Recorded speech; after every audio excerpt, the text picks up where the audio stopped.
like this. Great. Yeah, I really want to encourage everyone to be an active participant in the session today. Don't be scared to grab your microphone, ask a question at any point.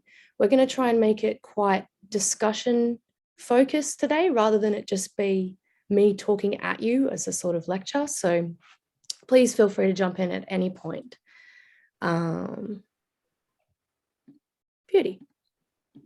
So what do we mean by knowing your audience? Does anyone want to jump in? I do have a description here, but does anyone want to jump in and say what knowing your audience means to them? I guess I'd say it's just about making sure that you know how to like talk to each individual person, because not everyone's going to like understand and learn in the same way. Yeah, absolutely. Yeah, absolutely. By having a deep understanding of your learners by their level of knowledge, what they're interested in, what they engage in, how they learn, you can tailor any learning program to who you've got in the room at the time.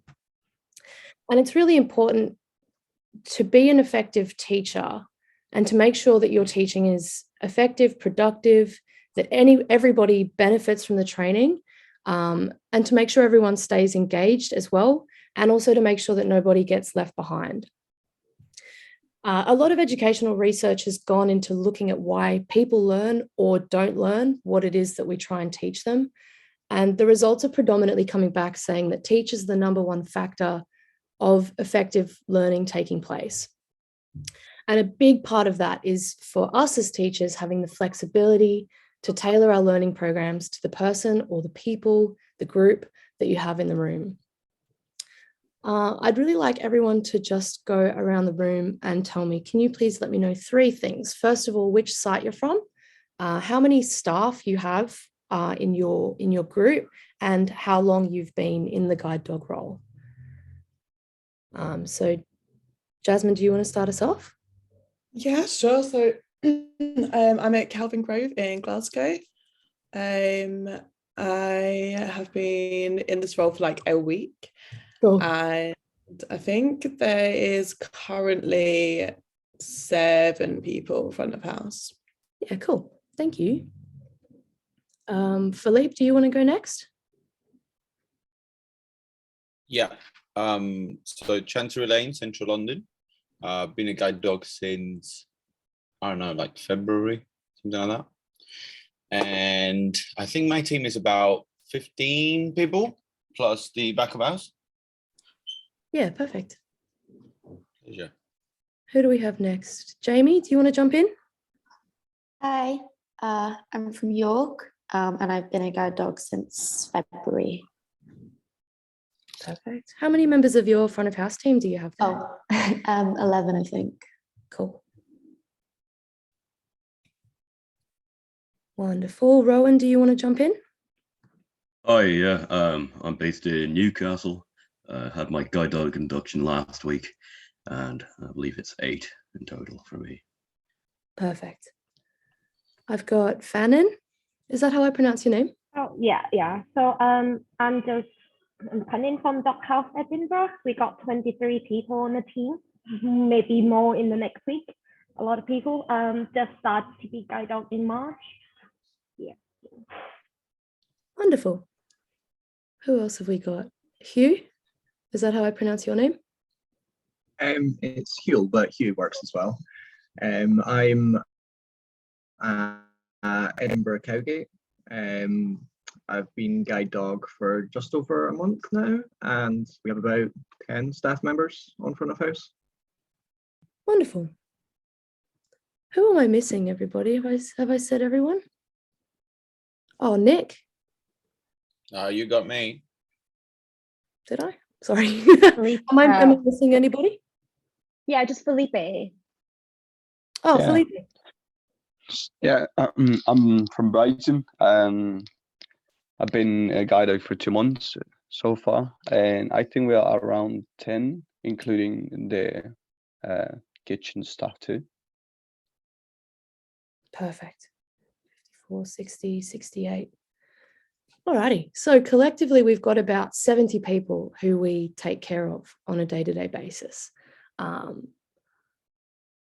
When you think about it like that, like it's a pretty large group of people that we have to take into consideration. And even like some of you guys are in slightly smaller groups.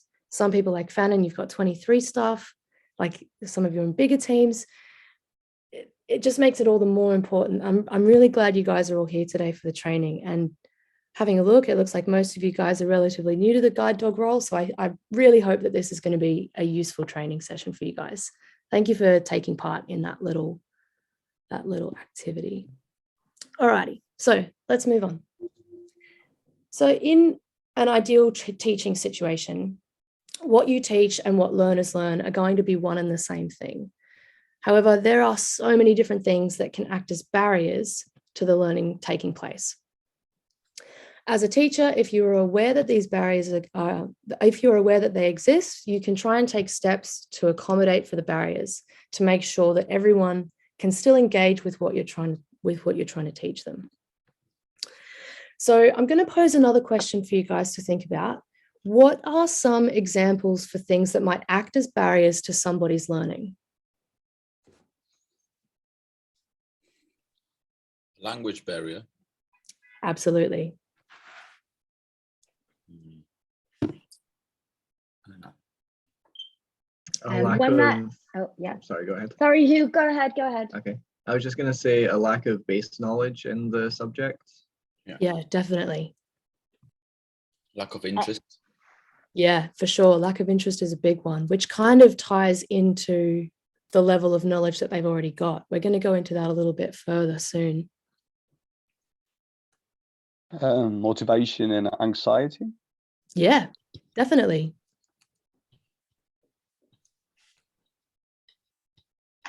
Any other ideas? And one that I see a lot in our bars is like the environment in which you're training. So sometimes when you're training somewhere and it's like loud, or one that me and Patty always come up against is we're training in a building site, and just those like actual environmental barriers that can like prohibit training. Absolutely. Or even if there's someone who's being a disruptive member of staff in the room when you're trying to have the training take place as well. There can also be like people's different learning styles that they bring to the table, how they effectively learn. Does anyone have any other ideas just before we move on? I guess also things like learning difficulties, like if someone has like ADHD, ADD, dyslexia and stuff, are going to affect how they're going to be able to pay attention and understand like and process information as well. Absolutely. And I'm really glad you brought that up. We're definitely going to talk about that, not in like a specific way of, you know, if you say, oh, this person's got dyslexia, just as an example, this is how we're going to go in. We're going to more look at learning difficulties as like a broad heading of topics. And we're going to think about some techniques to make sure that everyone in that sort of sphere who might have a learning difficulty can be helped. Another thing as well might be people's different cultural differences that they're bringing to the table, where they've grown up, what language they speak at home, the community that they've grown up in. All of these things can have an impact as well. You guys got pretty much all of the things that we're going to talk about. So let's move on to the next one. I'd like to just separate these into external barriers and internal barriers. So can you guys just have a little look at the list on the screen? Which ones do you think we'd label as external barriers? Oh, no, go back. There we go.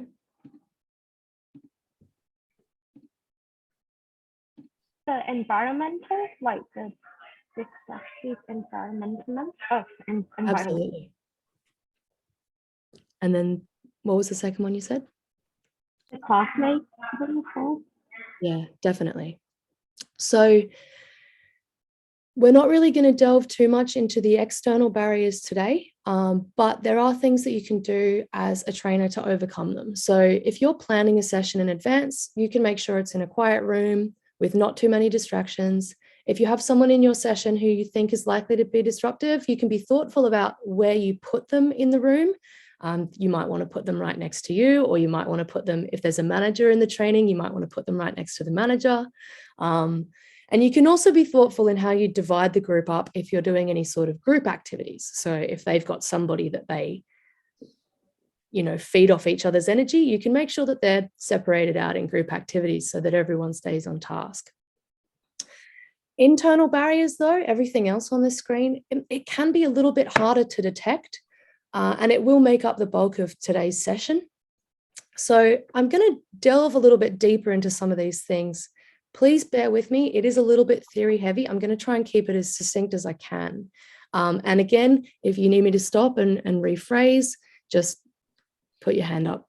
Let me know that you need a little bit more explanation. So the first one we're going to have a look at is people's different learning styles.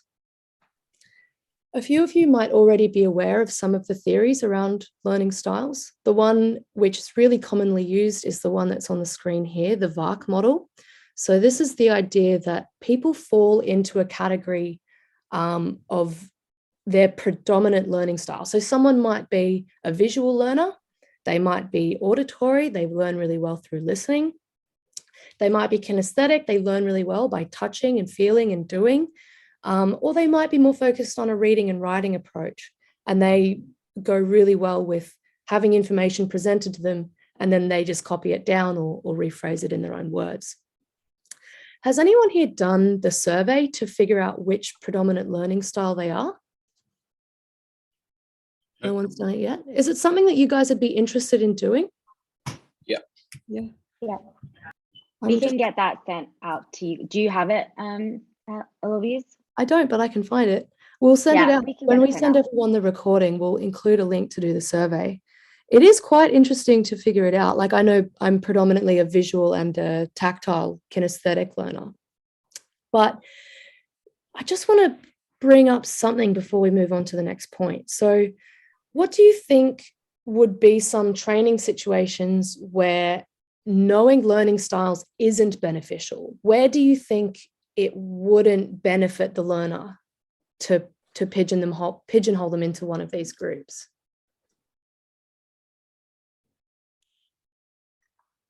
I'd say if you've already got like multiple aspects included anyway, it wouldn't really matter what like learning style they have. Like this presentation, for instance, has got visual stuff and it's got auditory.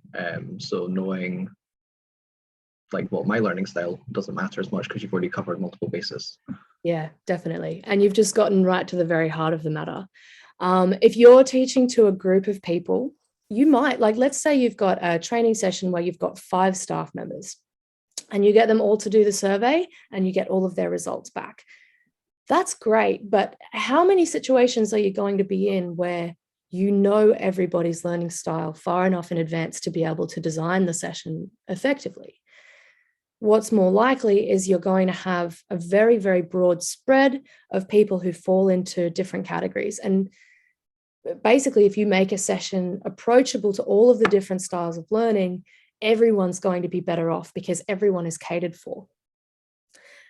As well as that, you're not always going to have the information available to you. So I think I kind of already spoke about this, but it's not always going to be possible to send out surveys before a training session.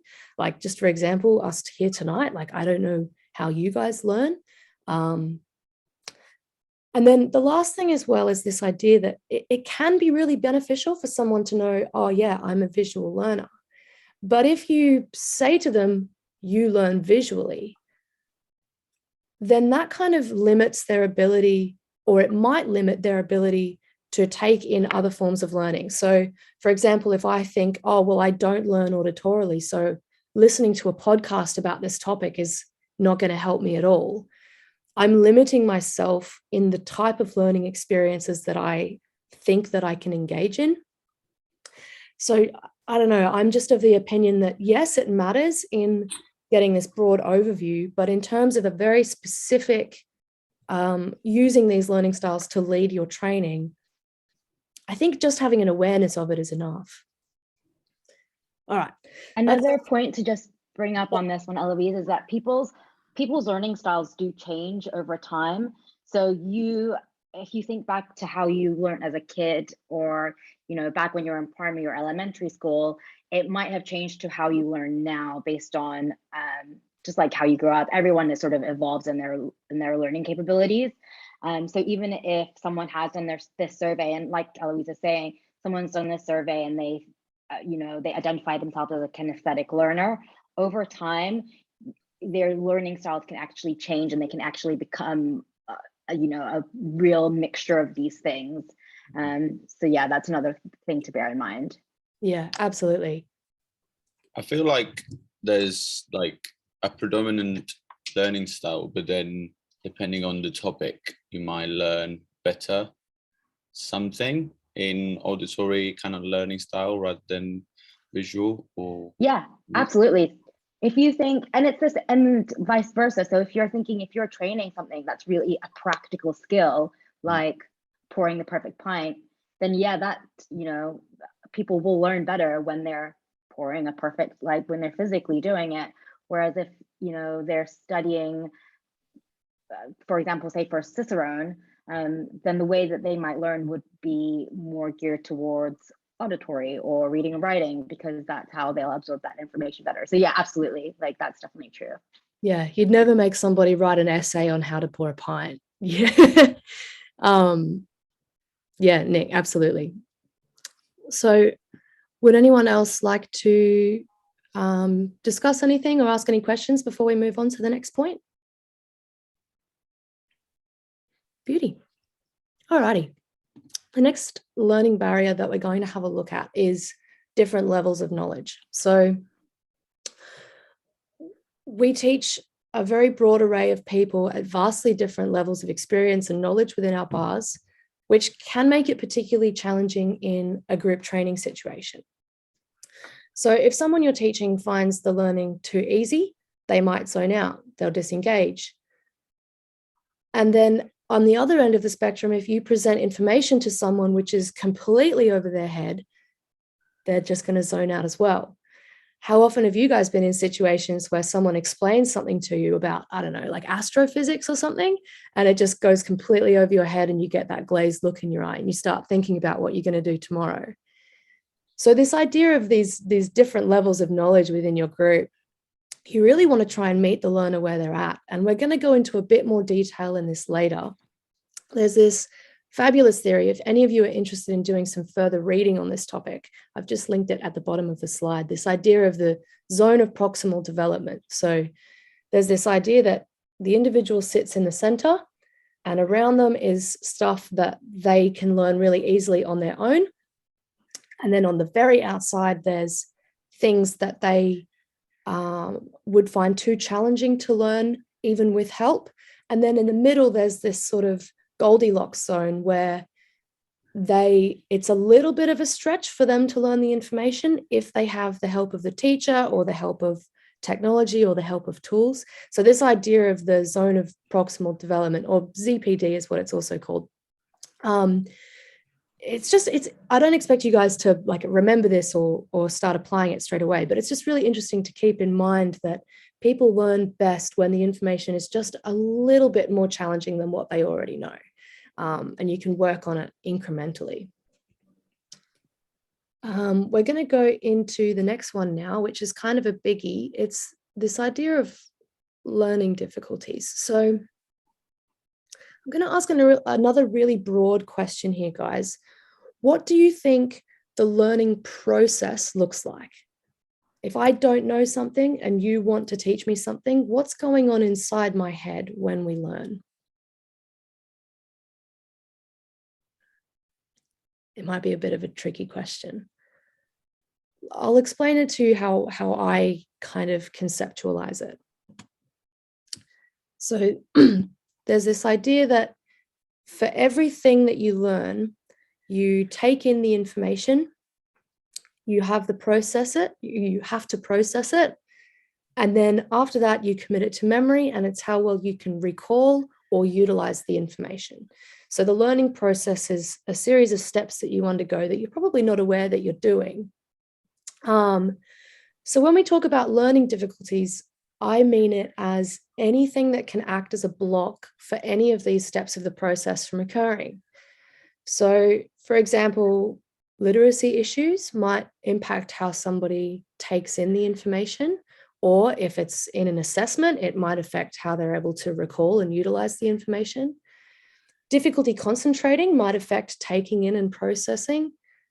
There's issues with memory and recall. If somebody doesn't have a good memory, that can impact it as well as things like physical ability to take in the information. So if somebody has, if they're hard of hearing, or if they have trouble with their vision, these are all things that I think can impact on this learning process. Now, to throw a bit of a spanner in the works here, in most occasions, you may not know that there are learning difficulties within your team. Sometimes you might, but sometimes the person you're teaching may not even know that they have an issue with one of these steps in the process. It's really important never to make assumptions about a person's abilities, but it is important to kind of keep this idea in mind of this is where I'm giving them the information, they are now taking it in, and now they're processing it. Now I'm going to see if they can recall it. I'm going to see if they can use it and see where in that learning process they're up to. Just one to add on that one, Eloise. Yeah. When you guys are doing training sessions, a good way to utilize or to kind of go through the steps of take in, process, recall, and use is by using it's like a very layman's training session process, which is when the learner is taking in, we call it trainer tells and trainer does.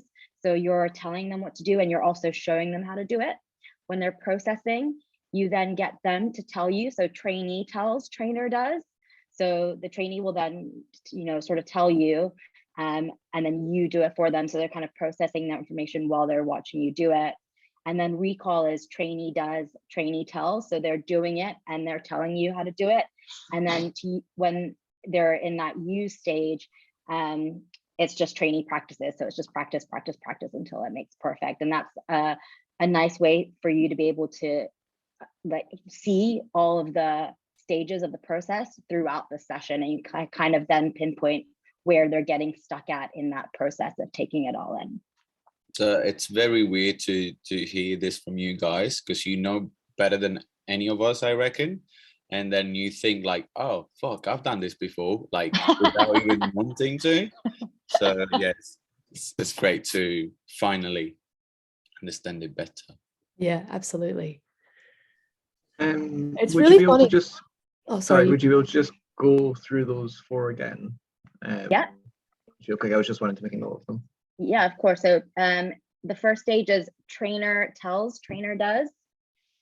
The second step is trainee tells, trainer does. The third step is trainee tells, trainee does. And then the last step is trainee practices. Cool, thank you. I reckon with a lot of this stuff, you will instinctively already be putting things into practice around it, but it is just good to think about the theory behind it and conceptualize a little bit. And the more you think about it, the more brain power you put towards actively reflecting on your teaching practices with all of this stuff, the easier it's going to get. And we will go into some more specific tools like the one that Kim's just mentioned a little bit later on. But the next potential learning barrier that you might come across is people's cultural differences. So can anyone tell me, why might two people's individual cultures impact on their learning?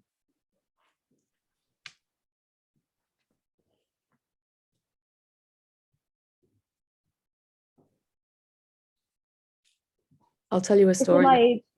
Just like the way they grew up are different, especially like because I'm Thai and then I moved here and then like have learned all the new culture, like British culture. So I find it's really different between two cultures.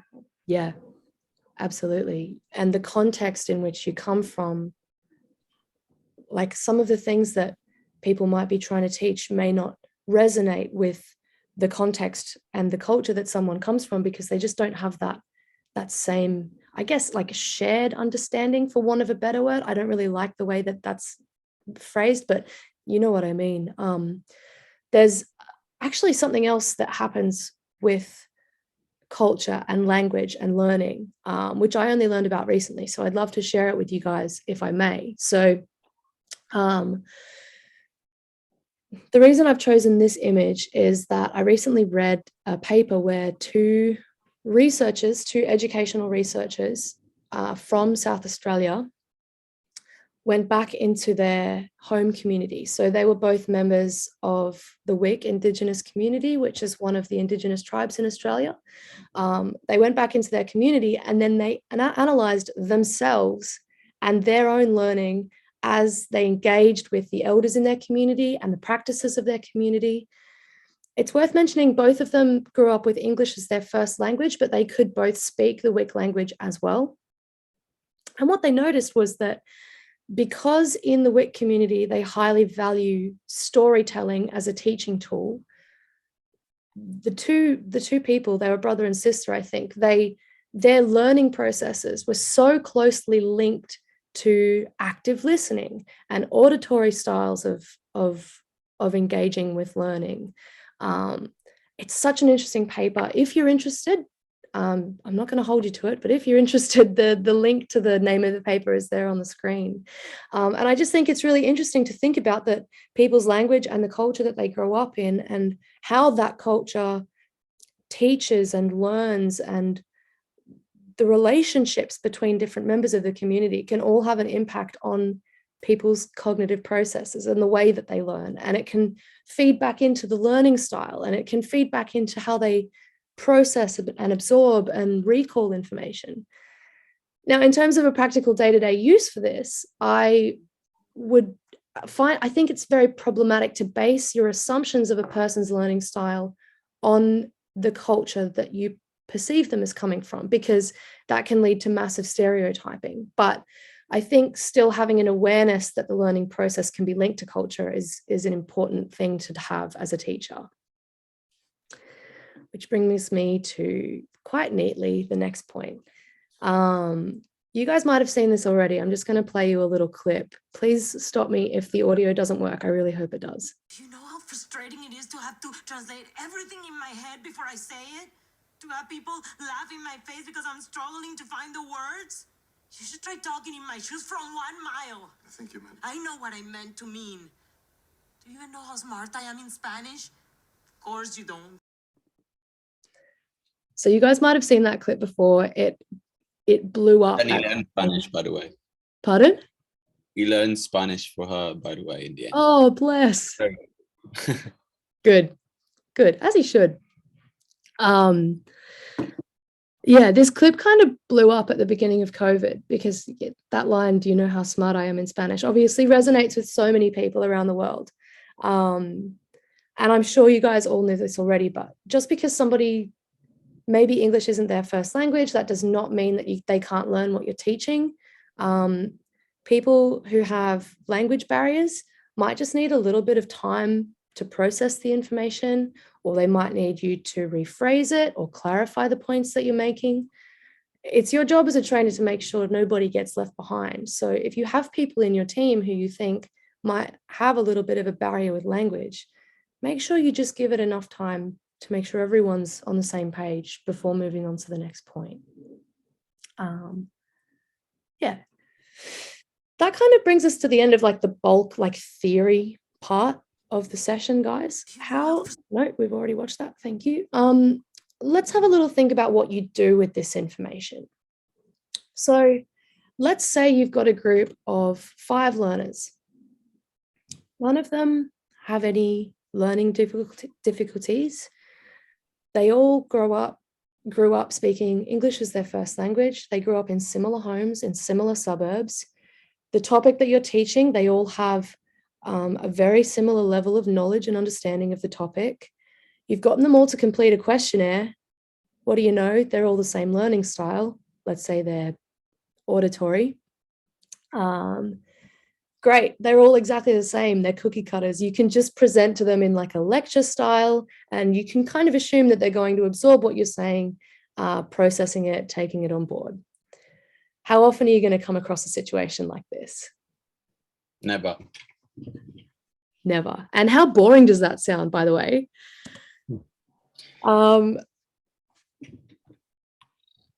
Yeah, you're never going to be in this situation, especially when you're doing group training. Every individual is different and nobody is just one thing. So yeah, there's kind of this idea of like the inclusivity perspective where you have to, if you know somebody, for example, has dyslexia, then you tailor the training to them. But there's also the diversity perspective, which looks at your group as a whole. It doesn't pigeonhole people into just one thing or another thing. And if you can cater to everybody in your learning group and make sure that you don't leave any of them behind, then that's the best approach to take. All right. Moving on. We're just going to take a moment here, guys. So is there anything that anyone would like me to recap before we move on? Everyone feels okay? Just one thing to add on the language barrier thing. I think another thing that we should be aware of, especially if it happens a lot in hospitality, but it can happen in any industry, is actually just like language jargon. So we have a lot of jargon within the hospitality industry. And again, once you've been working in the industry for a while, you get so used to speaking in a certain manner with all of these different shortenings and codes for things. And you just need to be aware that whenever you are training someone new, to just be aware of the jargon that you're using and to be able to explain it to them before you start using it. Because again, it's something that people will hear and they're not always going to be confident to ask, like, I don't understand what that means, or I don't understand what you're saying. So a good example of one is when I started working in bars, 80, like we had codes for everything. So it was like 86 meant you were out of something, 85 meant you were almost out of something. And people would say, we're 86 Prosecco. And I'd be like, we have 86 Prosecco, but I can't find any Prosecco in the back. So again, it's just like those little things that it's not a language barrier in terms of a different language, but it is a language barrier with regards to understanding. And yeah, so just want to be aware for you guys. Yeah, Chef got me with the 86 thing the other day. He said we need to 86 the spicy meaty pizza or something, and I was like, oh, so we've got 86 left? Why are you telling me? And he was like, no. Anyway, yeah. Does anybody have any stories they'd like to bring to the group about different learning barriers they've come across when teaching in the past? I find, after you, please. I got one similar to the 86. We use 600 to let people know when there's someone at the door. One of the new staff members thought that meant that there was 600 people at the door. Oh. It was a really awkward moment. It would have been very stressful for them. I guess picking up on that same kind of thing, but just more of a kind of dialect thing. When I first moved to Newcastle, there's so much kind of regional slang that people were saying just full sentences. I was not understanding a single word of it, which I guess is another kind of jargony type thing that comes up. Imagine me, not even English, trying to do training with Irish people. Yeah. When I first moved to England, that wasn't easy. But I think, wouldn't you say that, like, sometimes when I'm doing training for my staff, and I know what more or less their learning style is, I like to keep the attention up by using a different learning style, not to make it too easy for them as well, and just to kind of like develop some other learning style as well. Definitely. I find it a little, like, useful to do that sometimes. Yeah, can you imagine how boring it would be if everything was in the exact same format? Like even if you were like an auditory listener, like predominantly, and then all of a sudden everything is just spoken word, like it would get so dull so quickly. And that comes back to just not pigeonholing people in one or the other, right? But so yeah, I guess at this point as well, just before we delve into the tools and techniques, and then at the end, we're going to do a bit of an activity. We're about at the halfway point now, guys. I don't want you to feel overwhelmed. Like if you're at all stressed about the idea of having to train people, and then all of a sudden I've given you 5 or 6 new things that you have to think about, like I don't want you to freak out about it. I'm not expecting everyone to suddenly go back to their bars and be an absolute pro at adapting the training sessions for every member of staff. This is a process for all of us. It's going to take time. It's going to take reflection. There's going to be trial and error. The best thing you can do as a teacher or as a trainer is to be engaged, to reflect on what you're doing, to think deeply about it, to put thought into your sessions and your I guess designing the learning environments that you build with your staff. And the fact that you guys are here in this session speaks volumes. So let's go through some practical techniques that you can use to apply this diversity approach. So how do you cater for the most people all at once? Let's go through some techniques that I think are really helpful for it. So the first one, super easy, super simple, just take it slow. This way, people who need extra absorbing or processing time for whatever reason it may be, maybe they're just really hungover that day, you don't know, maybe they just need a little bit of extra time to process what's being said. If you take everything slow, it makes sure that everybody has a chance to get on board with where you are before you move on to the next point. Another good way to do this is to ask questions throughout the session, just to make sure everyone's on the same page. However, you do have to be a little bit selective about what questions you ask and how you ask them. Can anyone tell me what they think about these 3 questions? They're closed. They're like yes or no questions. Yeah, that's what I was gonna say. There's like, any question? No, that's it. Like, I think I much rather like point at someone and be like, is everything okay? Like, you need any recap, or just making them more part of my thing, you know? Absolutely. Rather than be like, yes, no. Yeah, absolutely. I also think it's very much like you're asking them about the entirety of the knowledge you've just put on them, instead of, you could ask them like, if you're doing like a spirit training, ask them like, oh, what did you think of that specific process? And then they have like one thing that they can talk about to show that they were engaged, instead of just being like, how was that 10 minutes? What did you think of those 10 minutes? Yeah, exactly. I feel like as well, the question of does everybody understand immediately puts pressure on people who may not have understood things to basically go along with the group. It could be really isolating. If you're sitting there and someone says, do you understand? Of course you're going to say, yeah, I get it.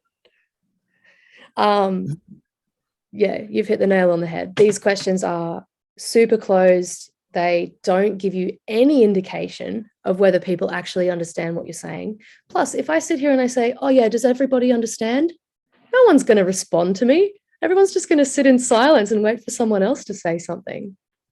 So in terms of asking questions, and this leads perfectly onto our next tip, asking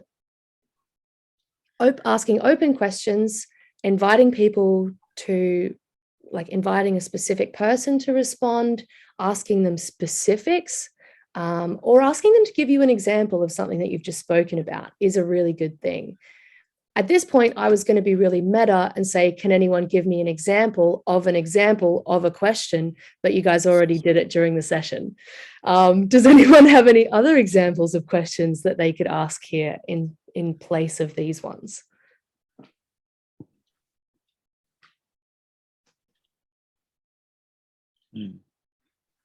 I think we've pretty much covered a few that are really, really good. So I think what they said about asking someone a specific question about like specific product or part of the 10 minutes teaching that you've just done is one of the greatest questions to ask. So it will be also a recap for everyone else's. yeah, definitely.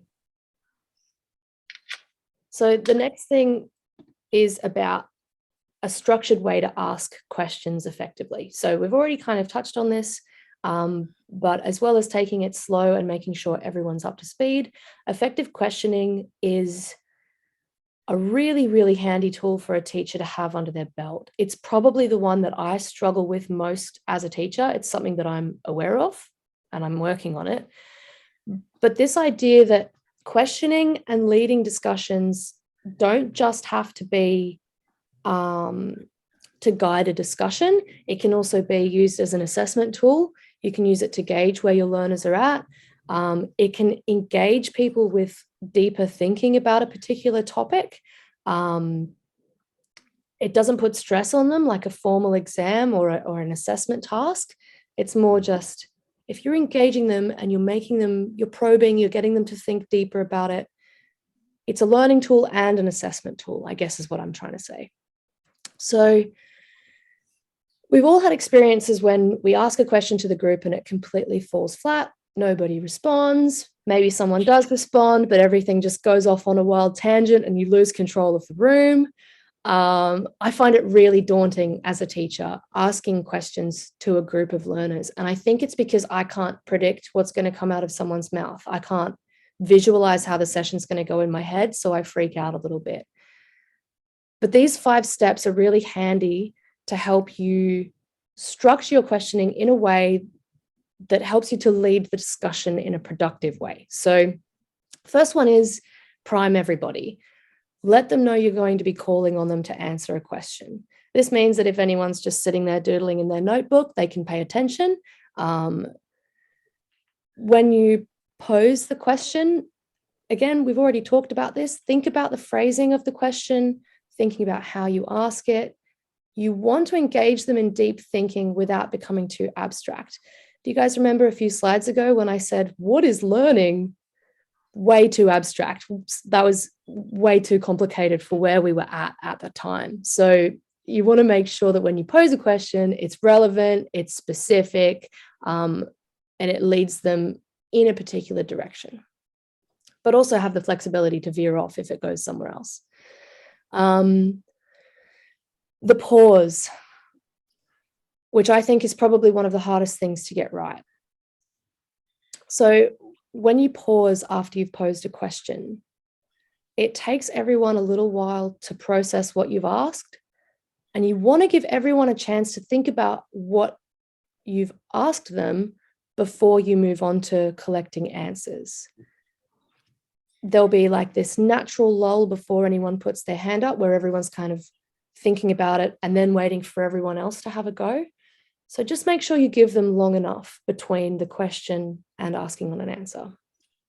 Pounce, quite an aggressive way to phrase it, but this idea is that you choose someone specific in the room to ask them to answer the question. Choosing someone specific is really good in that, have you guys all seen Harry Potter? You know Hermione?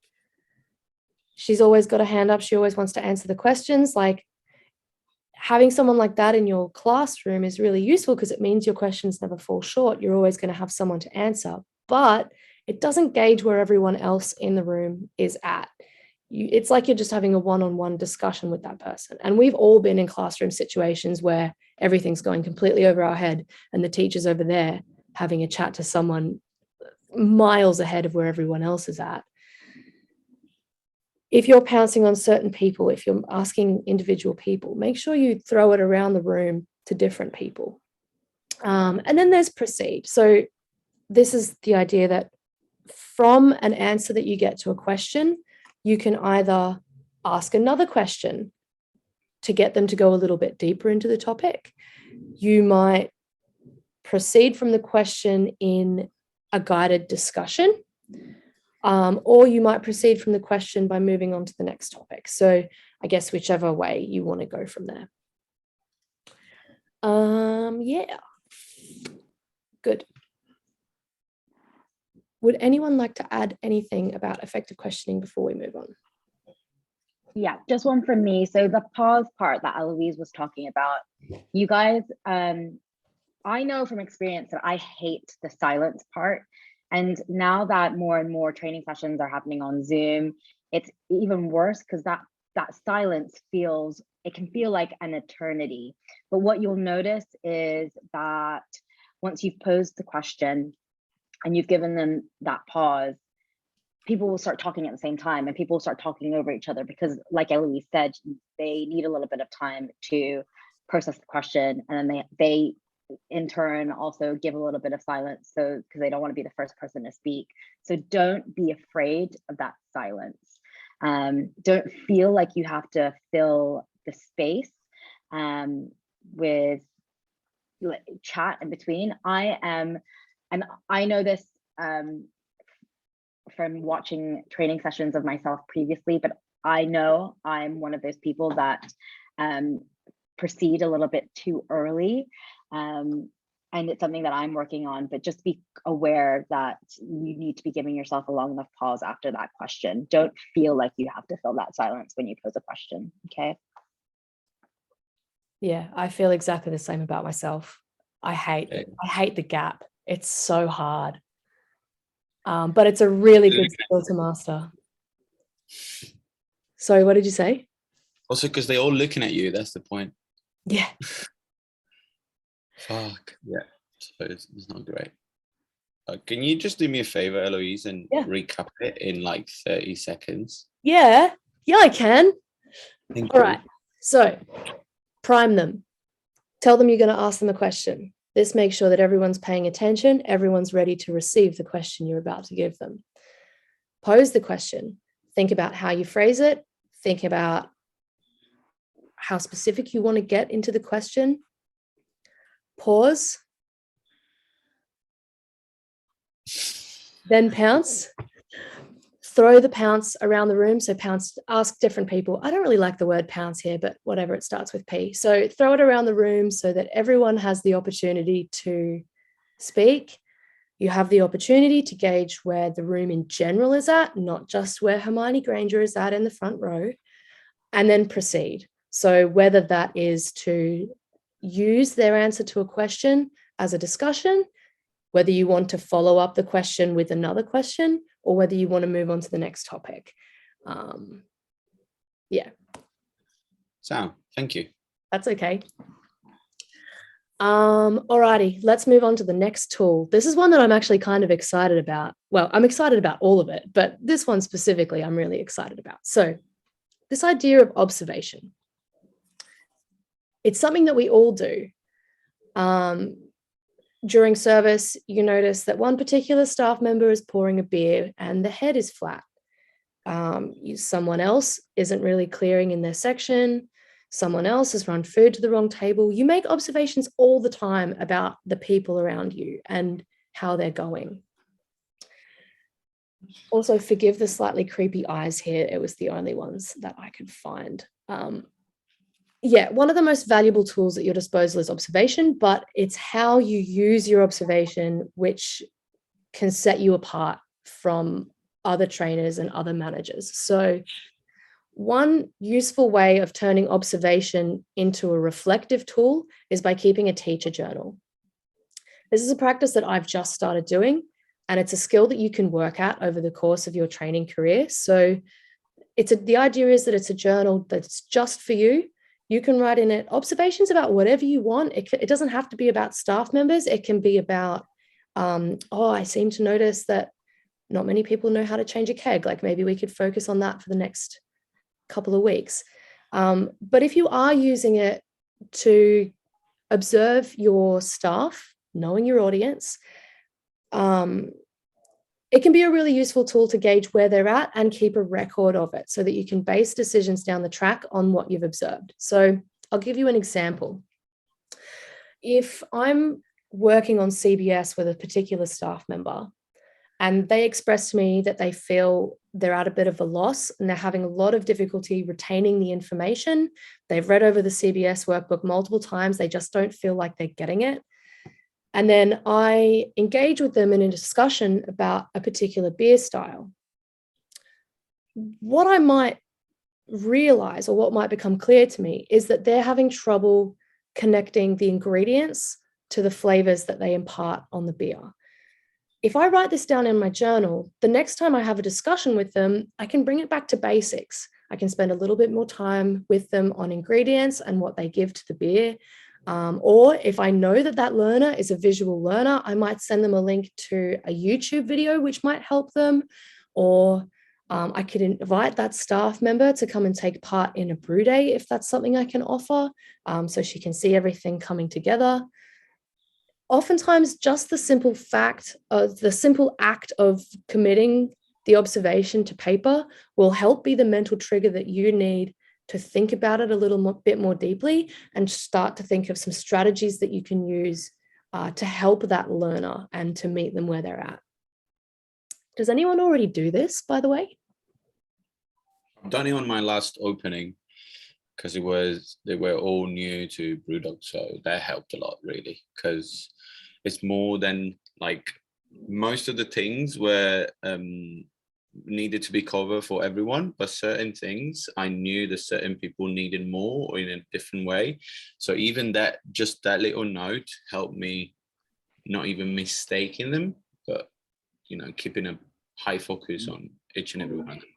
Yeah, absolutely. The Dog House, what we do is like we always do the survey of questionnaire to all of the staff to pick on what they're confident and what they're not confident, and then even though they pick confident, but then you kind of observe and then you make notes. So we actually try to do it monthly to make sure everyone on the track, because we're just new place. We were trained together, but at the same time communication sometimes it's easy to miss communication in the bar itself because not everyone working full time. We got a lot of students here, so yeah, what we're doing actually just gets them to survey themselves on what they're confident in and what they're not, and then we have work on that with every member of staff. It's quite easy in a way. Yeah, that's a It's a really great good Yeah. self-observational tool to use. Yeah. So interesting enough, this is something that has been being pushed in my design course that I'm doing for uni. So I've got one of these, and they're really handy just to have a little one. They're not just for the teaching stuff, but there's stuff that can come up during a shift, or just thoughts you can have walking to work that can be very useful, but really easy to forget. And then just having notes on anything that you can come back to later and kind of flesh out in more detail can help in multiple ways. Absolutely. Can anyone think of any other techniques that they've used? You guys have given me some great examples. Does anyone else have any examples of structured observational techniques that they use?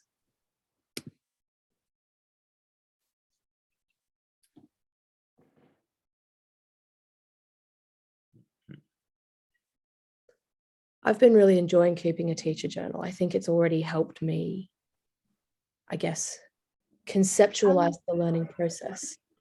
Sorry, you go.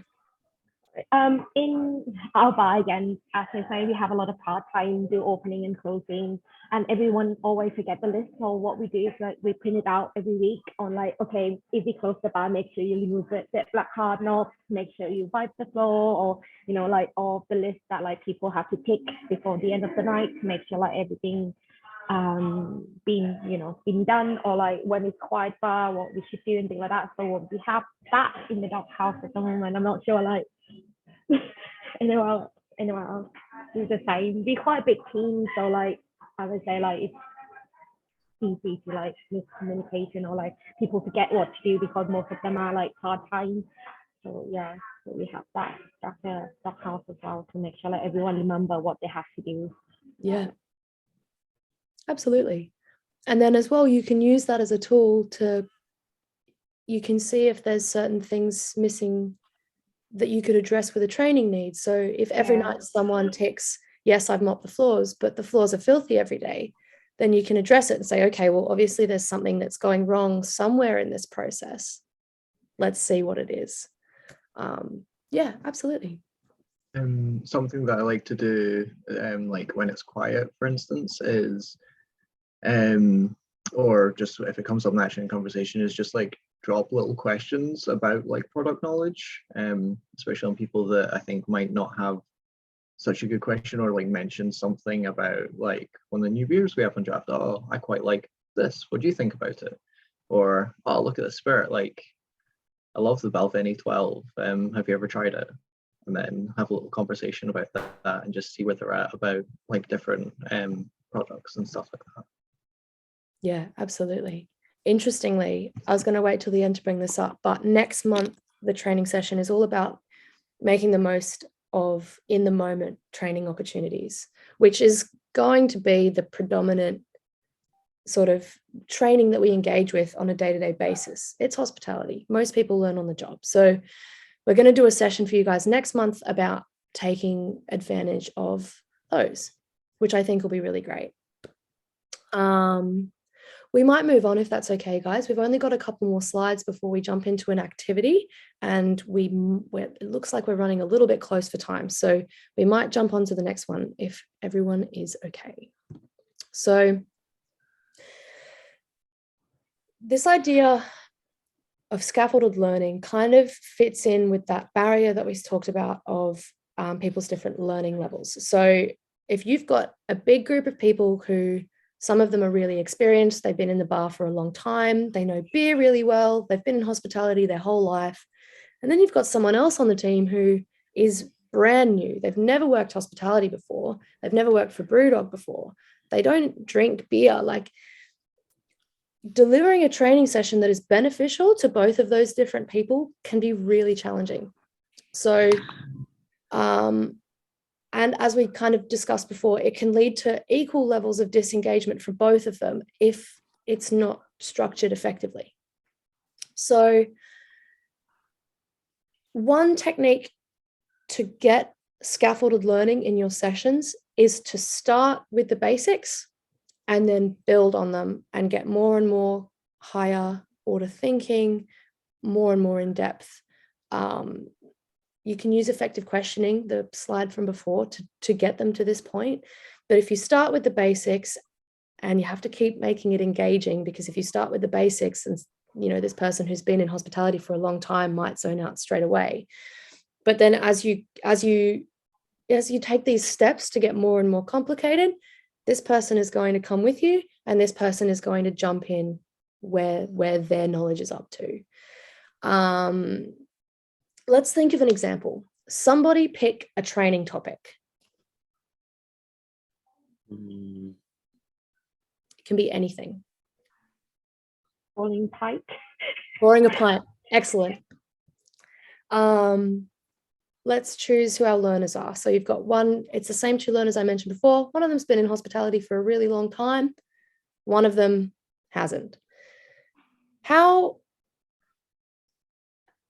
are we going to scaffold this session? What will we start with? What will we move to? Well, the glass, first of all, like starting from the base. Yeah. Then what base I would do a little bit of theory with them, and then I let the person who's been in hospitality for a longer time do it visually, showing them the newbie how to do it, and then the newbie can do it or whatever. That's a great way to engage both of them, having them take part in each other's learning instead of you being the teacher and they are the learner. That's a really, really good way to engage both. Do we want to do one more? Someone pick another training topic. I feel like this month training topic, like talking beer. Great. For someone who's been there for a long time and someone who really doesn't know. So if we're thinking about it in terms of starting with the basics and moving on, what's one of the basics that you'd cover?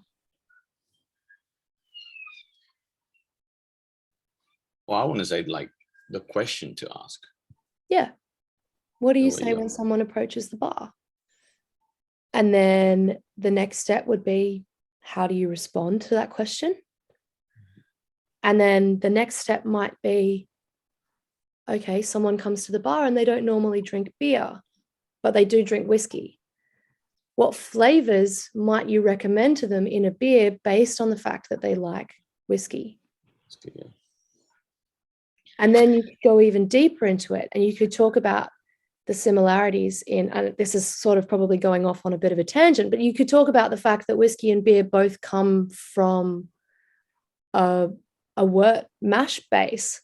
They both start as the same two ingredients. And you can then go into, so this is why they share some similar characteristics, but this is why they're different. So that way you've got heaps of different information, and it all starts at the same point, and then you can bring them with you as you go through. That's a really good example, actually, I think. All righty, we're going to move on to the last tool and technique before we go to a bit of an activity, guys. So this one is, I was going to say it's quite simple, but I guess it's not in a way, but it's simple to wrap your head around, but actually putting it into practice might be a little bit more challenging. So this idea of different learning styles, especially in group training, you've got to make sure that each of these different things is covered. So when you're planning a session, have a little checklist at the end where you go through and think, is this training visual? Are there elements of kinesthetic or tactile learning? Are there elements of auditory learning? And is there a written or reading component? Now, Kim mentioned before that not all teaching scenarios will lend themselves to all of these situations. For example, if I'm teaching someone to open a bottle of wine that has a cork in it, probably not going to help if there's like a written or reading component. But that's fine. If you do this checklist, you can sort of say, oh, I haven't touched on auditory. Do I think it's going to be okay in this instance? And then you can make your informed teacher decision on which approach you take. Yeah. So we're going to jump into a little activity now, which I'm kind of excited about, and I hope it works because I haven't practiced this yet. So let me just pull up the next. Here it is. Okie dokie. So we're going to work together over the next probably, let's see, it'll probably take about 10 minutes, I say. We're going to build a training situation together. So the training session, it's just a really simple one, opening a corked bottle of wine.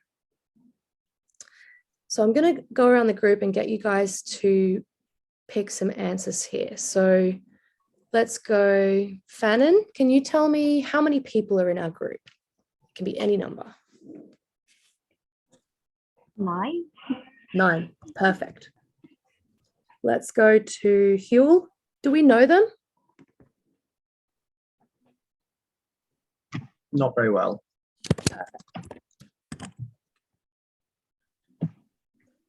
Then let's go to Jasmine. In the case of not knowing them very well, do we know if they have any learning barriers?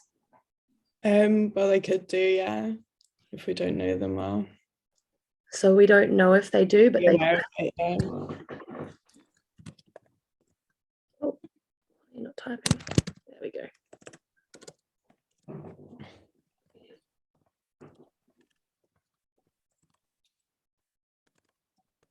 All right.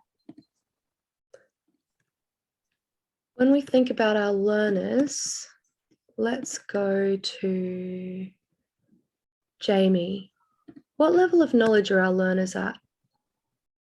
Say varied. Some people have never worked in a bar before. Some people have, but have never opened a corked wine. And then some people are literal sommeliers or something. Perfect.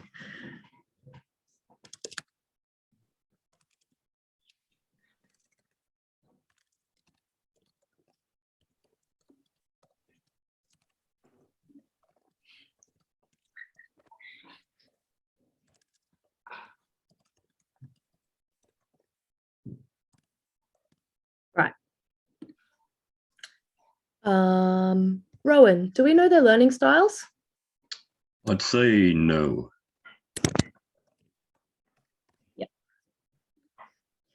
So we've now got our information about our learners. Just going to highlight it so it's a little bit more clear.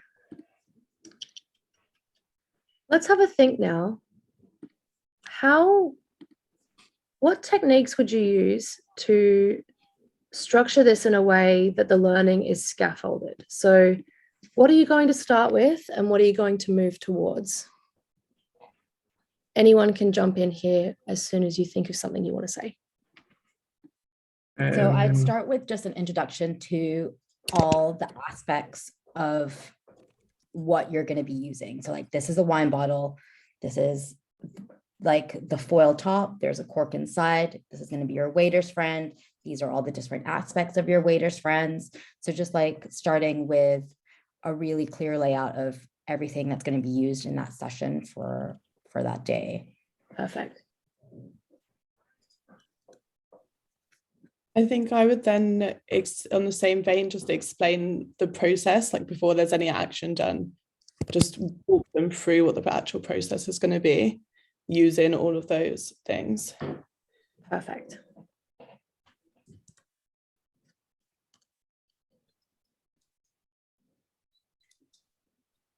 Once everything's been explained, then our practical, like showing them how it's done. Absolutely. Kim, do you want to jump back in? Remember the thing you were talking about before? I'm sorry, I can't remember the exact phrases. Yeah. So once you've explained it to them verbally, a nice next step would then to get them to explain it to you verbally. At this stage, you could open it practically, or you could show something like a video. I'm thinking like I have a management mind on, and I'm like, oh my God, opening all these bottles of wine is going to stop. So like you, instead of physically opening a bottle of wine, you could show them a bottle of wine being open, so they still get that visual element. And then you would go into, okay, now let's get to like actually physically doing it and practicing. And at that point, if you are scaffolding the learning, this is a good time to be able to then identify the people who haven't ever opened a corked wine and kind of asking them to volunteer to do it. Yeah. I think you could do training tells and another training, maybe a more experienced one can do. Yeah, that's a good idea. So then you wouldn't do anything about it.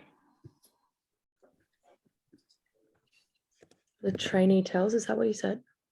Yeah. So the trainee would tell, and then another trainee would physically do. So it works.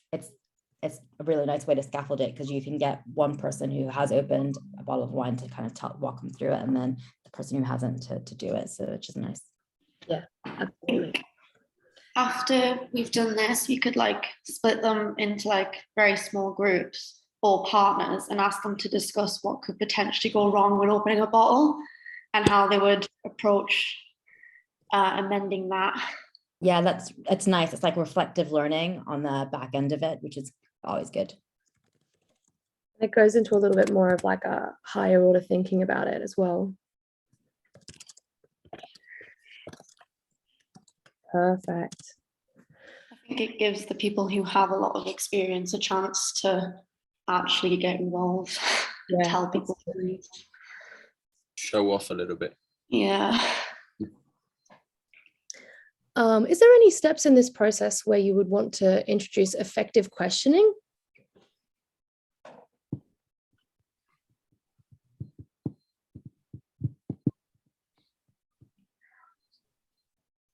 I would say maybe not in the ones that you have just written. Maybe I would say sharing previous experiences of like opening a wine, like a bottle of wine.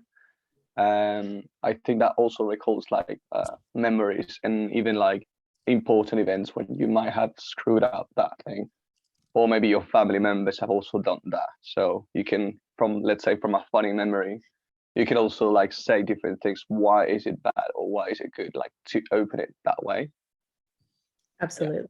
Yeah, for sure. I think maybe questioning might work in there. Like, why did that work? I mean, why did that go wrong?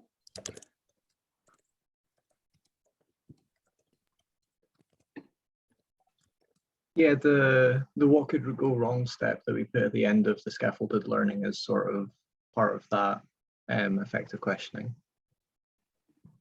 Yeah, definitely. That links in as well. I'll copy and paste. Alrighty. So in terms of structured observation, which parts of this process will you be focusing on, or where will you put structured observation in? Where will you be making notes in your teacher's journal? When they start to explain it back to you, how they've understood and processed that information, whether they understand it at that point yet or not, and how much I understand. And then also when they're physically doing it as well. Yeah, absolutely. The pause step during the questioning can also be a good moment to take for yourself to write down any thoughts, not necessarily of the question, but of what's gone on previously in the session. Because before that, you're, talking and engaging. You don't really have much time to like write down stuff, so that might be a good time. Yeah, absolutely. And it keeps your hands busy, so you don't sit here going, come on, somebody please answer me.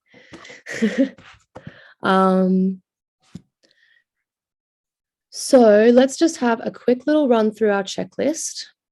Is our process here, is it visual? Yeah. Do we have an element of tactile kinesthetic learning in there? Yeah. Yeah. Yeah. Is it auditory? Yeah. Mm-hmm. Yeah. Is there much reading and writing involved? Thank God, no. Which I think is fine, right? You don't need, yeah. Perfect. Well done, guys. We've just designed a training session of a very simple topic that will keep people of vast learner experiences engaged. Would you like to do another one? Yeah. Yeah? Someone pick a training topic.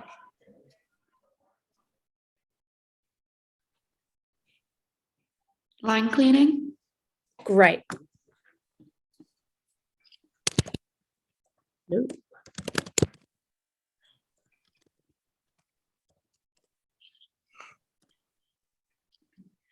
Now, I'm not going to call on specific people here. You guys just call out and the first person gets the answer. 3. Great. That's Yeah. Following on from that, how long do you reckon you've known these people? Must be quite a while. Like that you can basically pass on the live cleaning because it's quite like not everyone, like know how to do it. Absolutely. So you kind of already have a gauge of where their knowledge is at. Let's say they're newbies and you just passed the first round of checklist. Okay. And Yeah. So you've been working with them for, let's say, maybe 4 weeks, 5 weeks? Yeah.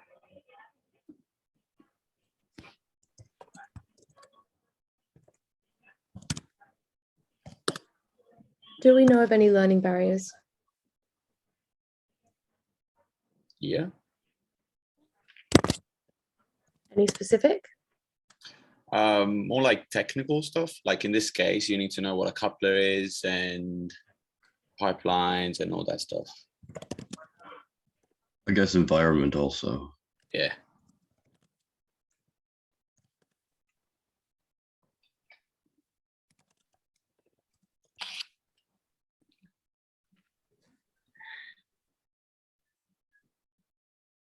Perfect. This actually should be here and leads directly on. Perfect. Do you know what learning styles these three people are? What did we say last time? We said no. Should we say But I yes feel this time for fun? Yeah.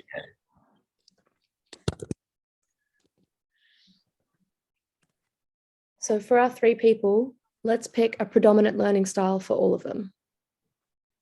Let's make it interesting and say that they're reading and writing people. Oh, why do you need to make it? Perfect. So all three of them have the same level of experience as each other. So that's a really great starting point because you know that none of them know how to do this line clean. So in terms of keeping more experienced members of the team engaged, you don't have to worry too much about it. So what do we need to do in terms of scaffolded learning still?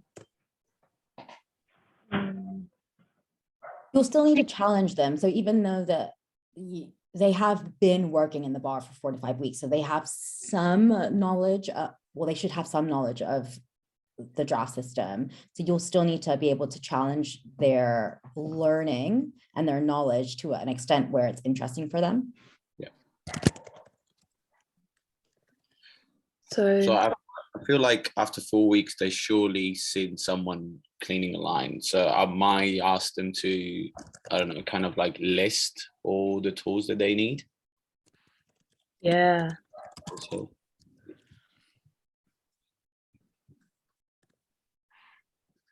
So that helps with the reading and writing as well, because they can write it down. Okay, so it starts off with listing the tools they need. I think ultimately line cleaning, it's still something you have to kind of see. I think no matter how much you learn by reading and writing, it's still a process that you kind of need to see it happen before you can really say you're trained. So I think you still have to like get them in there and have them kind of watch someone do it and then do it themselves. And then maybe afterwards you could like ask them questions about what they saw and what they did. I think you could probably bring reading and writing into that, like at that point. So once you've done the visual and physical stuff, you could get them to maybe write down what they done and what their process was, like as a step-by-step for themselves. Yeah. You could also, because sometimes it doesn't work 100% smoothly, you could say, like from experience, you've got this, the line clean didn't go through fully. Do you have any idea what that might be the cause for that? Mm-hmm.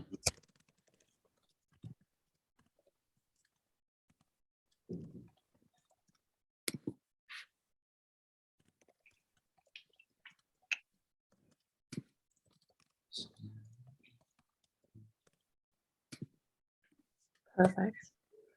So starting it off, getting them to list the tools that they need and writing it down. You could then have a discussion about anything that they've missed or anything else they need to include. Then maybe do you think you'd add an element of them reading the process of a line clean or go into any theory about why they have to do a line clean every Yeah, I think that's something that you can prepare beforehand. If you know that they're writing, learning styles, reading and writing, you could have some material on hand. Yeah, you could have it like as a handout and have it there so they can read it as you're going through the process. Absolutely.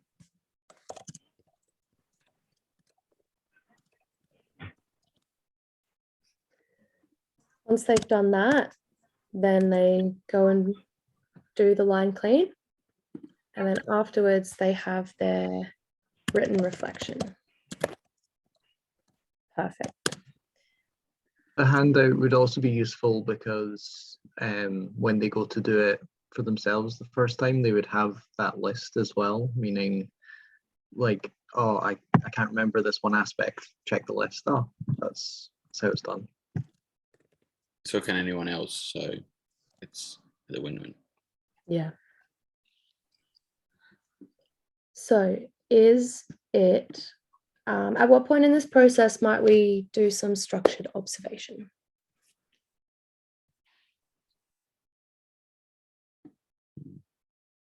I would say by us checking what they've written, by observing it as they're doing it, seeing how they're going, how smoothly everything runs, how confident they are.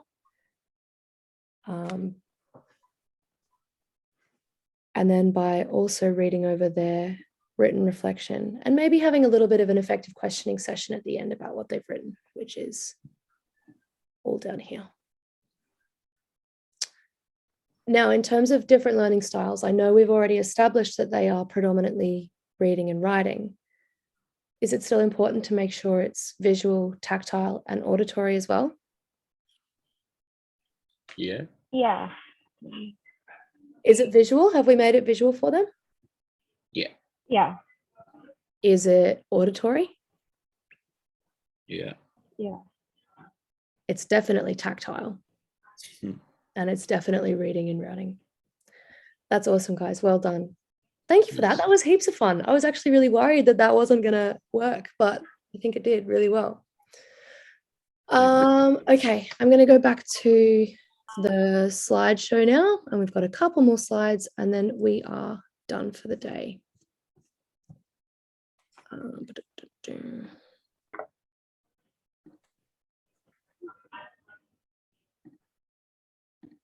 Wonderful. So we've covered that. We've done this. Alrighty. So we've That's a tied up. very good question. Yeah. Too close. Does anyone want to bring anything up with the group? Does anyone have any observations or stories, or just anyone want to bring anything up with the group? Go ahead, sorry. Oh no, you go, that's fine. No, you first. No, this is like a fight of politeness. How would you approach a situation wherein maybe you've noticed that there's only really one staff member struggling and you don't want them to feel singled out or like they're falling behind everyone else? That's a really great question. I personally, as a trainer, would, I guess, try and take them to the side and reassure them, and then maybe do a one-on-one session with them at another time if timing allowed. I don't know, Kim, what do you reckon about this one? Yeah, I would always say an additional one-on-one. It really would depend on if they're aware that they've fallen behind everyone else. If they have, then it's easier because then they'll be wanting to catch up. If they haven't, it's about bringing their self-awareness level up to realize that they're not the same level as everyone. So that's what the one-on-one session would be for. But then, yeah, like having an additional one-on-one session to be able to then bring them up to that level is always beneficial. I always like to have like scheduling one-on-ones a little bit before, even if it's just like an hour, half an hour pre-shift, maybe depending on like how much they're behind, a couple of times a week, just to be able to then really devote one-on-one training session to that person. Thanks. I think this is where the on-shift training can be very, very powerful as well. Definitely. I'm really looking forward to next month's session. Don't know what's going to be in it yet, but we'll figure it out. Anyone You else? haven't told us, though, where you work and how long you've been a trainer. Yeah, okay. Well, I work in, if you can't tell, I'm from Australia. I live in Brisbane and I work at Dog Tap Brisbane. So I've been with Brewdog since Dog Tap opened in November 2019. I originally was hired as a duty manager for the site and then was made guide dog a couple of weeks in. Then throughout all of COVID, there wasn't any structured training that happened within the company. So I was still doing little bits here and there as much as, our staffing and labor costs would allow. But then when Kim came on board and when training was really sort of brought back in a big way, I put my hand up to be regional trainer, and I got it, which I'm absolutely stoked by. I've really loved it. So in terms of like how long I've been doing the guide dog role, effectively with COVID taken out of the middle, not that long. But I'm also studying professional education and looking into how adults learn in the workplace. And that's where I got a lot of these theories from today. Yeah. If any of you are interested in learning more about the theory behind what we've spoken about today, feel free to send me an email. I can send you through some links, or I can send you through some papers. Actually, is that legal? Can I? Yeah, it'll be fine. Just send me an email. I'll see if I can download them for you. Yeah, I really love this role, and I'm really so excited about the guide dog development program. I think it's something that will be able to grow into something incredible once we're ready. So the first step is that we'll do these monthly sessions. Yeah. In saying that, if anyone has any ideas for what we're doing next month or after next month, if there's anything that you think could really benefit us as a training team, if there's anything you really want to know more about, feel free to drop us an email, either Kim or myself. I'm going to send out a feedback form for everybody about today. If you want to fill it out, you don't have to, but if you want to fill it out, that would be great. Just about how useful you found it, anything like that. Is there anything else anyone would like to bring up before we finish up? I was just going to say earlier, but I didn't want to be disruptive. A corked bottle of wine is a wine that you can't sell, rather than a bottle with a cork in it. Yeah. Oh, that's so true. What do you call a bottle with a cork in it? Is it just a bottle with a cork in it? I guess, yeah, I don't know. Thank you. Cool. Well, if no one has anything else, again, thanks so much. I'll send everyone the link to this once it has finished uploading. And yeah, we'll go from there. I'll send out those surveys for everyone to do to figure out their learning style as well. And if you need anything, guys, you've got my email address. My email inbox is always open to you. So just let me know. Thank you so much, Eloise. Thank you. Cheers. you. Thank Thank you. you so much. Thanks Thank so you. much, guys. Thanks.